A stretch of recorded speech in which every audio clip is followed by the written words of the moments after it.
তাহলে দেখো অঙ্কের ক্ষেত্রে এখানে যতটুকু দেখানো যায় আমি দেখাচ্ছি। প্রথমে দেখো এখানে বলছে যে আচ্ছা করাই ভালো হবে, মিলবে না ওদের সাথে আমাদের নিয়ে। আচ্ছা এখন দেখো 4.1 নম্বর অঙ্ক। তাহলে প্রথমে ধাপ 1 নিব, ডিজাইন লোড নির্ণয়।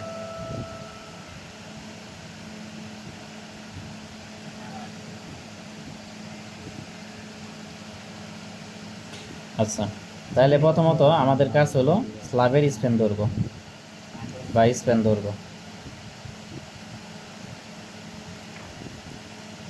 তাহলে স্প্যান দৈর্ঘ্য L = সূত্র কি দিছি, ট্রেডের সংখ্যা বা ধাপের সংখ্যা ইন্টু হলো ট্রেডের প্রস্থ। তাহলে এখানে ধাপের সংখ্যা কয়টা দেওয়া আছে, 12টা। তাহলে ধাপের সংখ্যা 12টা দিলাম, ইন্টু হলো ট্রেডের প্রস্থ। ট্রেডের প্রস্থ এখানে কত, 25 দেওয়া আছে, এই জন্য 25 নিলাম। তাহলে এটা ক্যালকুলেটর হিসাব করবা, হিসাব করলে আসবে 300 সেন্টিমিটার। 300 সেন্টিমিটার মানে কি 3 মিটার।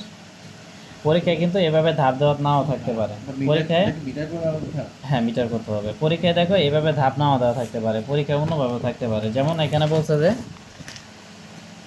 একটি ফ্লাইটে 15 সেমি মাপের 13টি রাইজার আর 25 সেন্টিমিটার মাপের 12টি ট্রেড আছে। এখানে কি বলছে যে কয়টা ধাপ আছে। তাহলে স্ল্যাবের দৈর্ঘ্যের সূত্রটা কি, স্ল্যাবের দৈর্ঘ্যের সূত্র হলো ধাপের সংখ্যা বা ট্রেডের সংখ্যা। তো এখানে ট্রেডের সংখ্যা 12টা দেওয়া আছে, তার মানে আমরা ট্রেডের সংখ্যা নেব, ইন্টু হলো ট্রেডের প্রস্থ। তাহলে ট্রেডের প্রস্থ কত, 25। কি কথা বোঝা গেছে? তাহলে এটা আমরা কি পাইলাম ভাই, স্প্যানের দৈর্ঘ্যটা? স্প্যানের দৈর্ঘ্য L এর মান পাইলাম। সূত্রটা কি, সূত্রটা মুখস্থ করে নাও, ট্রেডের সংখ্যা বা ধাপ সংখ্যা ইন্টু হলো ট্রেডের প্রস্থ। তো এখানে কিন্তু ট্রেডের মানে ধাপ সংখ্যা দেওয়া নাই বা ট্রেডের সংখ্যা দেওয়া আছে, এই জন্য ট্রেডের সংখ্যা গুণন কি ট্রেডের প্রস্থ, নট প্রস্থ, ট্রেডের প্রস্থ। তাহলে এই বিষয়টা বুঝছো কিনা সবাই? তো তাহলে ভাই ধাপ তো দেওয়া নেই, তাহলে ধাপ কি বাইর করে নিবো আবার? কেন ধাপ বের করবা, আমি এখানে সূত্র কি দিচ্ছি, ট্রেডের সংখ্যা বা ধাপ সংখ্যা, যেটা দেওয়া থাকবে সেটা দিয়ে কাজ করবা। আচ্ছা যে কোনো একটা তো থাকবে। ইন্টু হলো একটা ট্রেডের তো প্রস্থ। থাকবে। হ্যাঁ এই প্রশ্ন পেজ থাকবে দেখি, তো আমি এইভাবে লিখে দিচ্ছি, এই আর কি। তাহলে আশা করি বুঝাইতে পারছি বিষয়টা। আর যদি মনে করো এরকমটা থাকে যে সিঁড়ির মোট উচ্চতা ধরো 500 সেন্টিমিটার আর ট্রেডের উচ্চতা হলো 8 সেন্টিমিটার, ঠিক আছে, এরকম যদি বলে আর কি, মানে ধরো সিঁড়ির টোটাল উচ্চতা 500 সেন্টিমিটার আর রাইজারের উচ্চতা ধরো 20 সেন্টিমিটার, তাহলে এই ক্ষেত্রে আমরা যদি ট্রেডের সংখ্যা বের করি তাহলে এই সূত্রটা অ্যাপ্লাই করব। তারপরে তখন ওইটা বার করবো। হ্যাঁ মূলত রাইজারের সংখ্যার আমাদের কোনো কাজে লাগতেছে না, এখানে লাগতেছে ট্রেডের সংখ্যা, কারণ স্প্যান দৈর্ঘ্য বের করতে গেলে ট্রেডের সংখ্যাটাই লাগে। কি কথা বুঝাইতে পারছি? বুঝছি ভাই। হ্যাঁ তো তুমি বুঝছো বিষয়টা? তাহলে সিঁড়ির টোটাল উচ্চতা ধরো 500 সেন্টিমিটার দেওয়া থাকলো, রাইজার ধরো 20 সেন্টিমিটার দেওয়া থাকলো, এই ক্ষেত্রে ট্রেডের সংখ্যা যদি বের করো তাহলে সূত্র হবে কি H/R+1। তাহলে এই ক্ষেত্রে এখানে লিখে দিচ্ছি যে H/R+1 ইন্টু কি ট্রেডের প্রস্থ T। হ্যাঁ ডাইরেক্ট সূত্র আকারে আমি লিখে দিলাম। এখন তাহলে ডাইরেক্ট এই ফর্মুলা অ্যাপ্লাই করে তোমরা এল দিয়ে স্প্যান দৈর্ঘ্য বের করতে পারবা। মানে যদি সিঁড়ির উচ্চতা ধরো 500 সেন্টিমিটার দেওয়া থাকে, রাইজারের উচ্চতা ধরো 20 সেন্টিমিটার থাকলো আর ট্রেডের প্রস্থ ধরো 12 সেন্টিমিটার থাকলো, তাহলে ডাইরেক্ট মান বসাই দিবা, মান বসাই দিলে স্ল্যাবের স্প্যান দৈর্ঘ্য চলে আসবে। মানে আমি তোমাদের ডিরেক্টলি একটা ফর্মেট তৈরি করে দিলাম, তাহলে এই ক্ষেত্রে এগুলোর আর কোনো কাজ নেই। এই কথা বুঝাইতে পারছি? তোমার কোনো প্রশ্ন থাকলে বলতে পারো। আচ্ছা তাহলে এটা হলো। তাহলে এখন দেখো আগের মতোই লিখবো যে 1 মিটারের স্ট্রিপ বিবেচনা করে।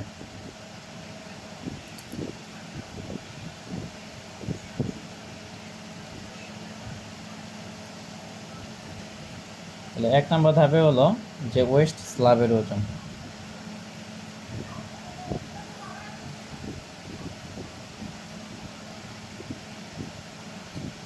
তাহলে ওয়েস্ট স্ল্যাবের ওজন, এটা সূত্র আমরা আগে থেকেই জানি, S√/R² + T² ইন্টু হলো 1 ইন্টু হলো 24/কি T।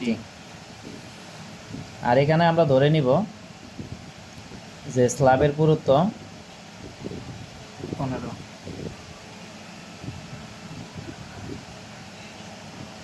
S = 15 centimetre.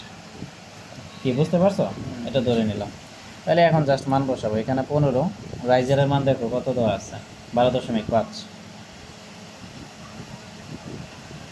প্লাস হলো ট্রেড, ট্রেডের মান কত দেওয়া আছে 25, 25। ইন্টু হলো 1 ইন্টু হলো 24/t, ট্রেডের মান 25। তাহলে মাহিম এটা বুঝতে পারছো? আচ্ছা, তাহলে 402 দশমিক কত 509 কেজি পার মিটার স্কোয়ার।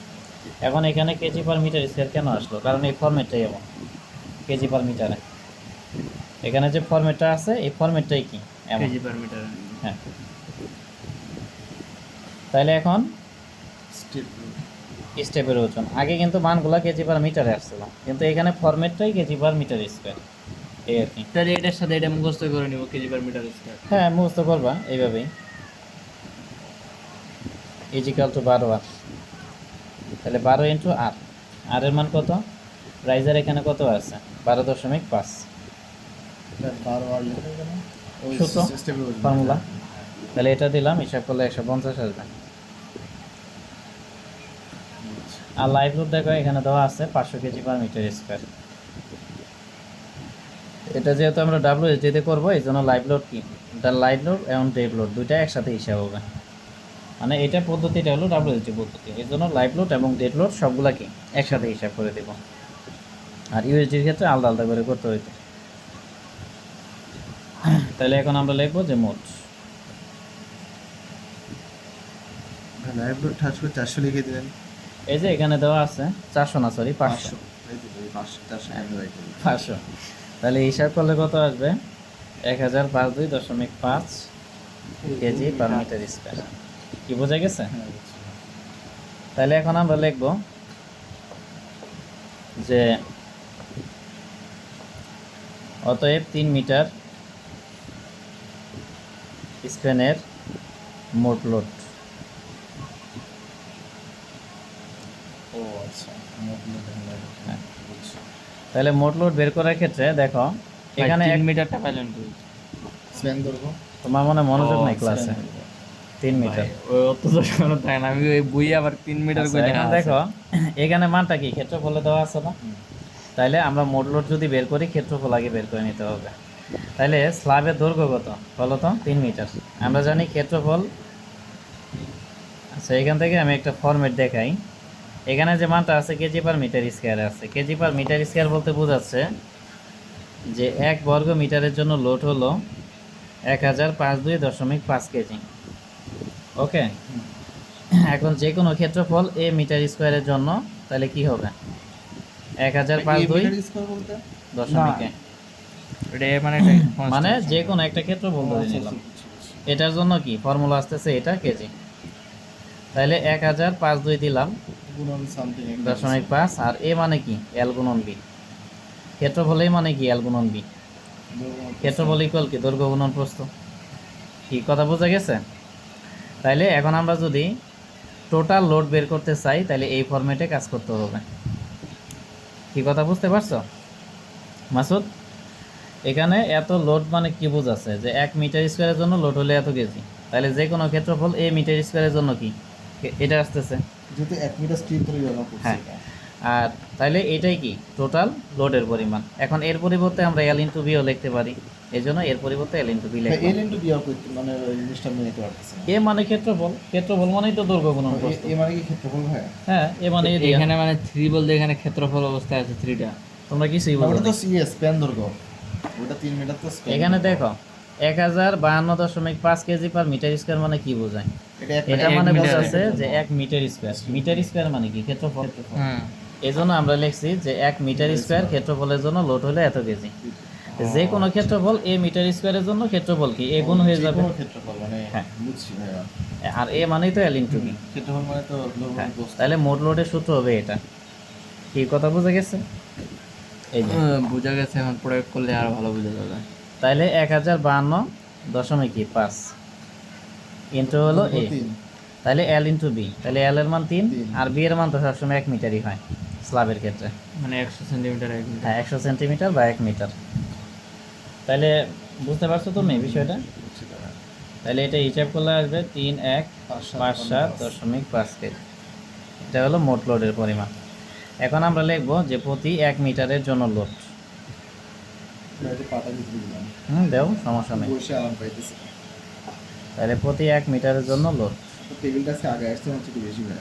ও আচ্ছা, তাহলে প্রতি 1 মিটারের জন্য লোড মানে তো ওমেগা। তো ওমেগা ইকুয়াল আমরা কি জানি, W/L।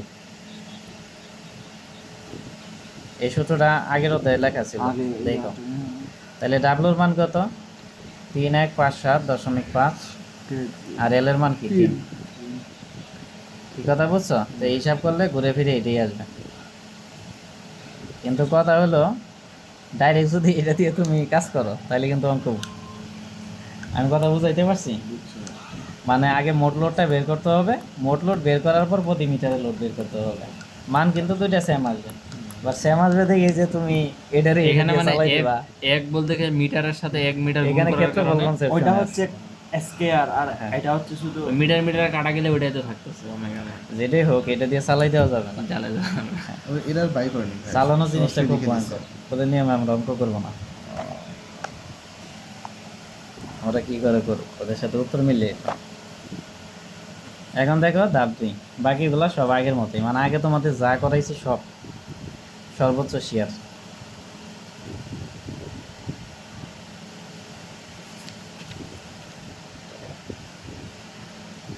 তাহলে এটা সূত্র কি মাসুদ? বই দেখা যাবে না। না দেখতেছি আপনি আগের নিয়ম করলেন তো, দেখি নিয়মটা। এটা অঙ্ক না করলে তুমি বুঝবে কেমন বলো তো? আগে দেখো অঙ্কটা কি করাইতেছে। তাহলে 10.5.2.5 ইন্টু এল এর মান 3 ডিভাইডেড বাই 2। কি মাই বুঝতে পারছো বিষয়টা? সূত্র তো মনে আছে। এটা ক্যালকুলেটরে হিসাব করবা, হিসাব করলে ওদেরটা মিলে যাবে, মিল ইয়া এটা মিলবেই। ধাপ 2 ঠিক আছে, তাহলে এটা হলো। এখন ধাপ 3, বেন্ডিং মোমেন্ট। বেন্ডিং মোমেন্ট তো আগের তার মতো। এখানে সাধারণভাবে স্থাপিত বিমের ক্ষেত্রে কাজ করবো। তাহলে সর্বোচ্চ বেন্ডিং মোমেন্ট উল্লেখ নাই তো কোথাও ভাই। না থাকলে সাধারণভাবে ধরবা। আর যদি ওই ইয়ে ধরি না, সিঁড়ির ক্ষেত্রে সাধারণভাবে স্থাপিত বিমে এই স্ল্যাব ধরা হয়। সিঁড়ির ক্ষেত্রে সাধারণভাবে স্থাপিত স্ল্যাব। তাহলে এম ইজ ইকুয়াল টু সূত্র হলো ওমেগা এল স্কোয়ার বাই 8। তাহলে ওমেগার মান আমরা কত পাইছি? 10/52.5 ইন্টু এল এর মান কি 3 স্কোয়ার ডিভাইডেড বাই হলো 8, তাহলে ইন্টু হলো 100 কেজি সেন্টিমিটার। কি বোঝা গেছে? তাহলে হিসাব করলে 11.8406.25 কেজি সেন্টিমিটার। ওকে, প্রশ্ন থাকলে বলতে পারো।